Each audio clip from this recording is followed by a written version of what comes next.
Salut à tous, aujourd'hui on se retrouve pour le club lecture du mois de mai.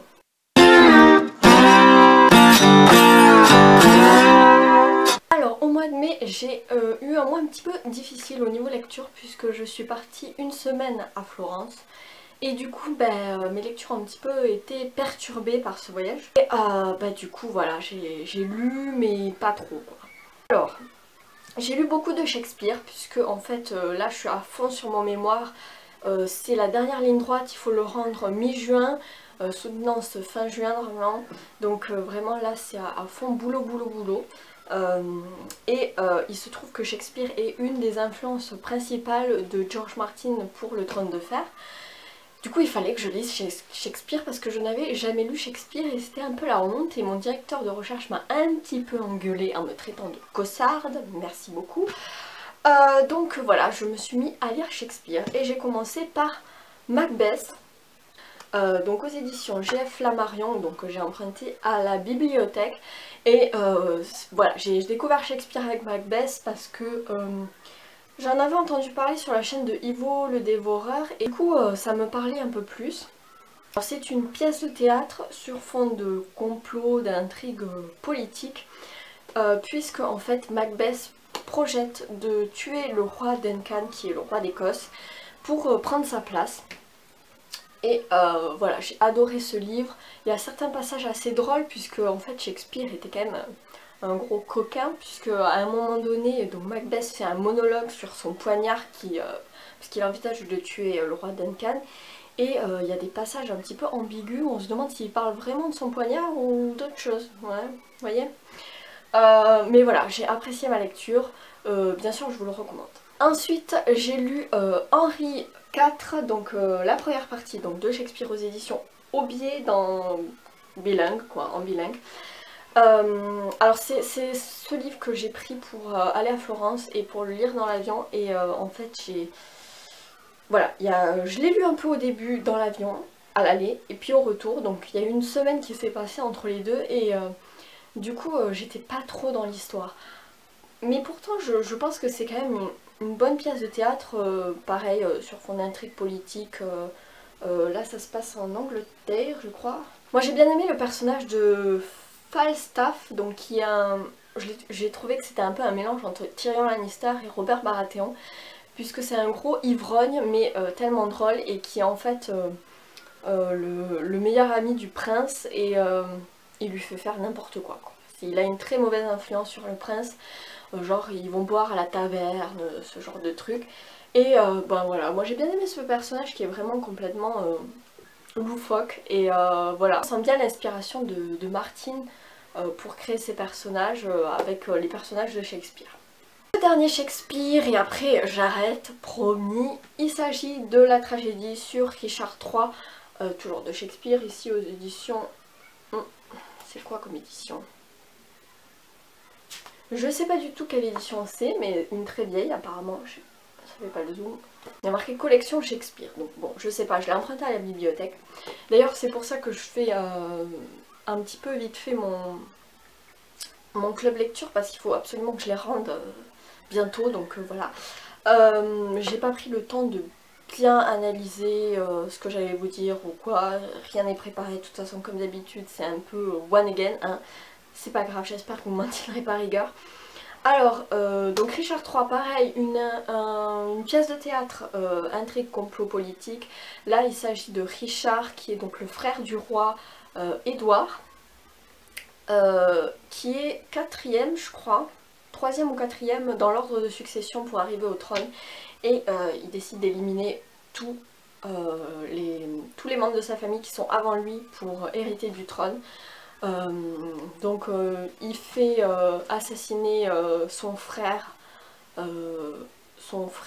cadet, enfin le cadet dans leur famille, c'est-à-dire le deuxième.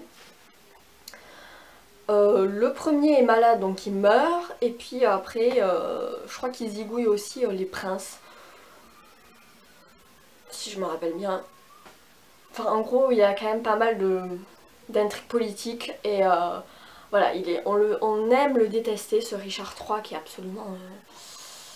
voilà quoi. Et dès le premier monologue en fait, dès la scène d'exposition, il dit un petit peu ce qu'il projette de faire et là on voit tout le vice et ouais, le complot politique et là on se dit mais ouais, George Martin il s'est clairement inspiré de Shakespeare pour créer ces personnages, ce jeu des trônes avec toutes ces intrigues et ces complots.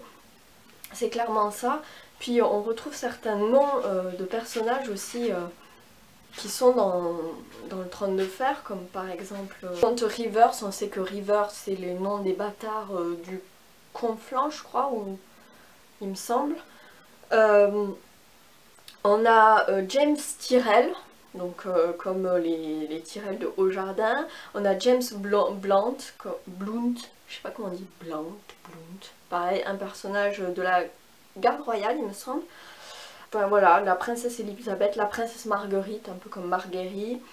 Voilà, donc il y a quand même pas mal de similitudes. Donc j'ai bien aimé cette tragédie de Shakespeare. C'est vrai que Shakespeare a quand même une plume incroyable, très poétique. Il y a de vrais morceaux de poésie. Que ça soit dans Macbeth, Henri IV ou bien Richard III. On peut vraiment voir la plume de Shakespeare. Moi c'est vrai que quand je disais que j'avais jamais lu Shakespeare et que j'allais découvrir, tout le monde me disait ah mais c'est beau Shakespeare, tu vas voir. Et oui, c'est beau, voilà. Donc voilà pour mes lectures. Alors là je vais vous présenter donc ma lecture en cours parce qu'il faut vite que je me dépêche pour pareil le rendre à la bibliothèque. Il s'agit de Le Trône de Fer ou Le Pouvoir dans le sang de Stéphane Rollet aux éditions Presse universitaire François Rabelais. Dans la collection Serial, alors c'est un ouvrage de critique sur le Trône de Fer, donc voilà pour mon mémoire puisque je travaille sur la création du monde imaginaire dans le Trône de Fer et ben ça c'était un peu du bonus. Bon alors ce que je peux reprocher à Stéphane Rollet c'est que c'est vraiment une étude sur la série télé, moins sur les livres et du coup il raconte beaucoup des scènes, des épisodes et en fait c'est vrai que ça manque parfois d'analyse critique et de fond.